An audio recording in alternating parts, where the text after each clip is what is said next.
And the reason why Marshall put it in there was he was a proponent of it. I can't remember the Federalist paper that he wrote where that was discussed, but Marshall was the one who wrote the Federalist paper regarding judicial review.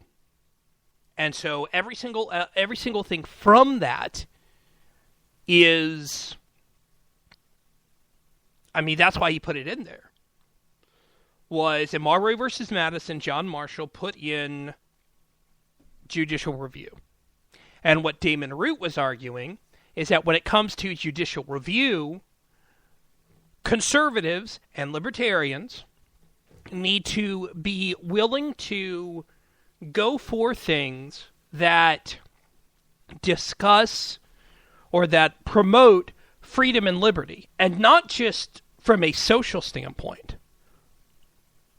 but from an economic standpoint. One of the things that he made a big point in making was the fact that the Supreme Court, even though they, decided to get involved in social issues and doing quote-unquote freedom in social issues,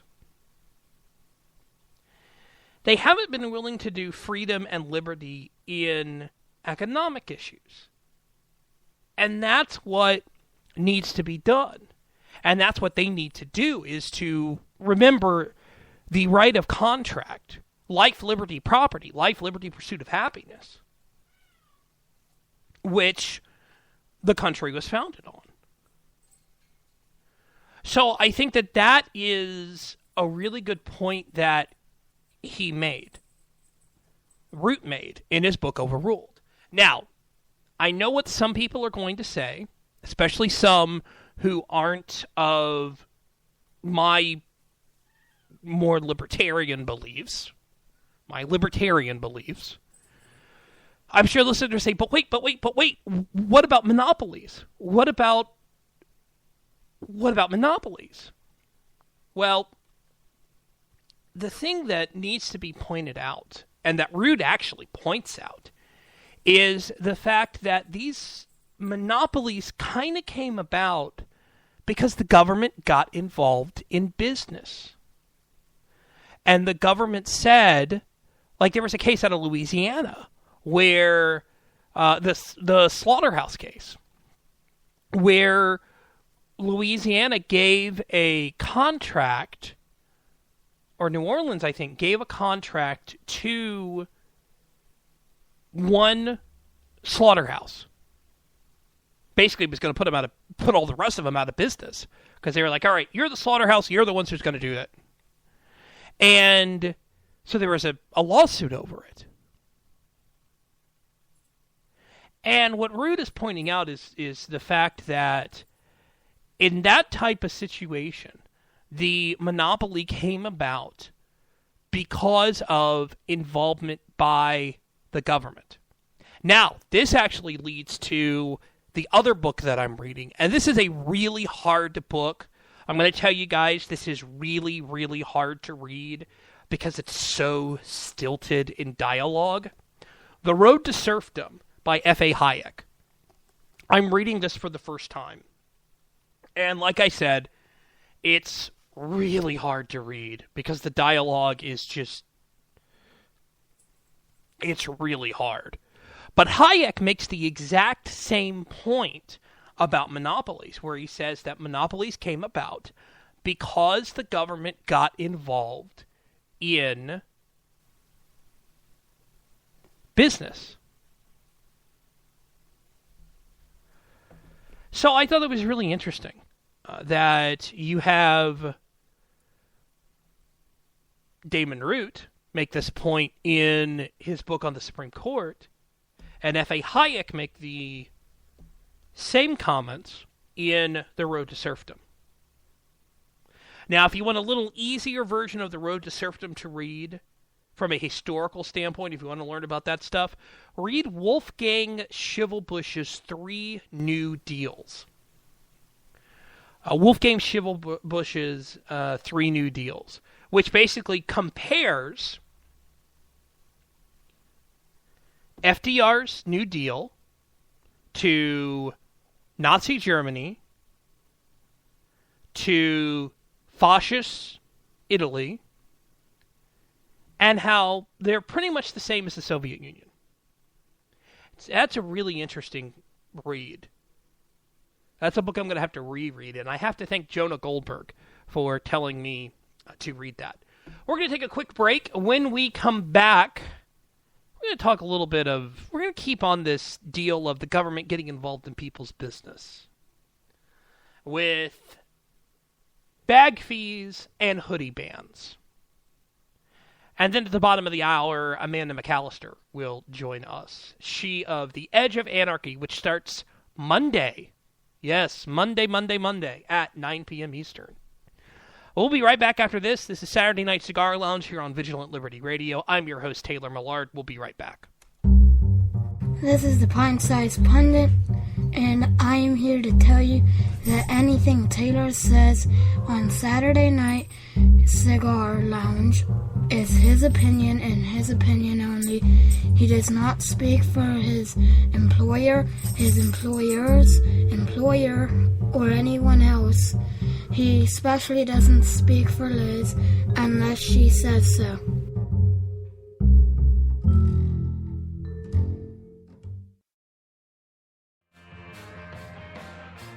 Hi, I'm Dustin Hoyt with America Our Way, and you can hear me right here on Vigilant Liberty Radio at 10/9 Central on Thursday nights. We bring you the best in political commentary from the right-wing, conservative, libertarian perspectives coming together and bringing the best content on the internet. Be sure to tune in every week for your favorite shows. Follow us on Facebook and Twitter.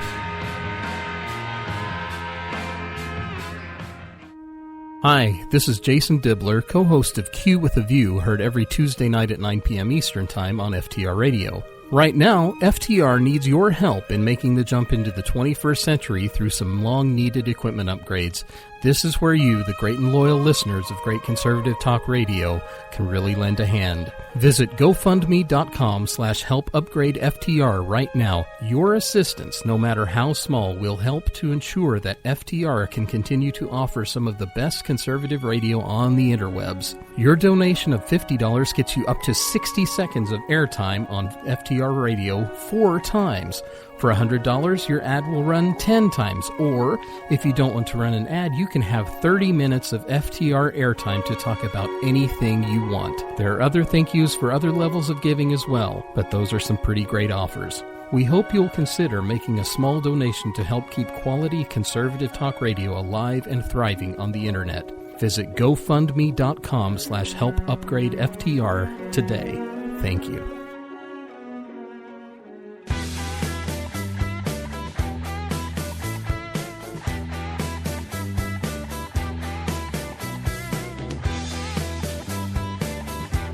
This is Kevin Jackson of the Black Sphere Radio Show. Listen to Vigilant Liberty Radio.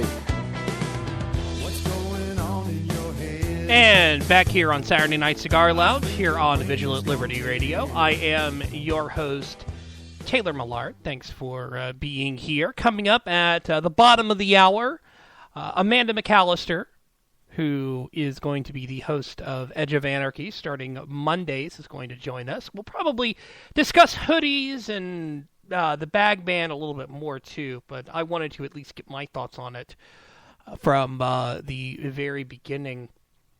So this is what's going on. And I have to thank Steve Long, he of Liberty Unfiltered, here on Vigilant Liberty Radio. Yes, before somebody asks, I did have to make sure that I was going to say Liberty Unfiltered, not Liberty Unleashed, as I have said before. Pointed this out, that apparently wearing a hoodie in Oklahoma could end up getting you a $500 crime. This is what the author, Senator Don Barrington, says. The intent of Senate Bill 13 is to make businesses and public places safer by ensuring that people cannot conceal their identities for the purpose of crime or harassment. Similar language has been in Oklahoma statutes for decades, and numerous other states have similar laws in place. Oklahoma businesses want state leaders to be responsive to their safety concerns, and this is one way we can provide protection. All right. So let's just put this. I'm just gonna say this. This is stupid. This is as stupid as a law just south of Oklahoma in Dallas, Texas, which makes it a 5-cent fee on paper and plastic bags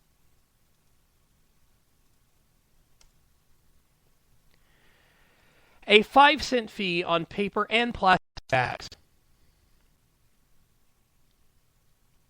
All in the name of protecting the environment and reducing waste.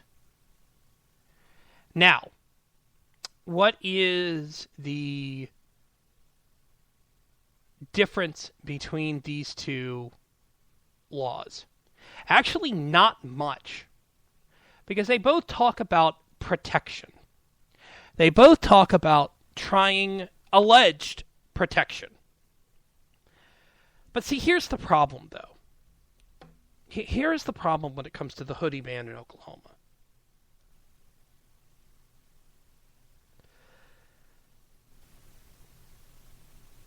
If somebody is going to commit a crime wearing a hoodie, a $500 fine isn't going to stop them. If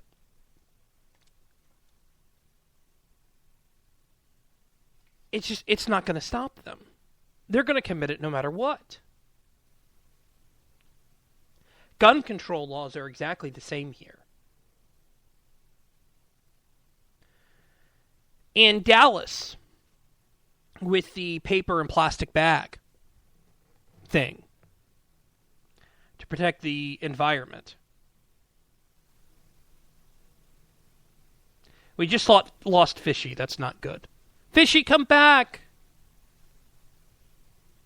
Maybe I bored her. In Dallas, you have... It's supposed to protect the environment. Well, it's going to hurt people. It's going to economically hurt people.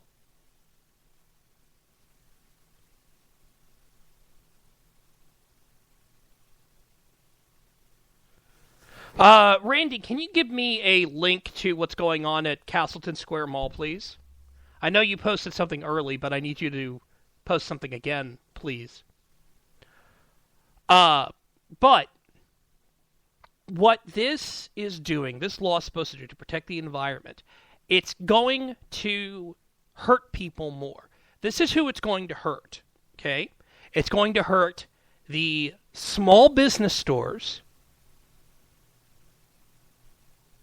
and it's going to hurt people who don't use reusable bags because maybe they recycle the plastic bags or the paper bags that they use.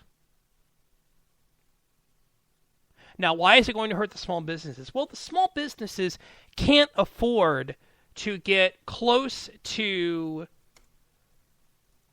the reusable bags or the recyclable, thanks Randy, close to the recyclable bags of paper or plastic that can be used. Central Market can, Whole Foods can, but maybe someone else can't. You know, maybe your small convenience store or your small liquor store or your small comic book store can't. And think about who's going to be buying the paper bags. Well, it's going to be people who, use them for recycling. Me. I use them for recycling.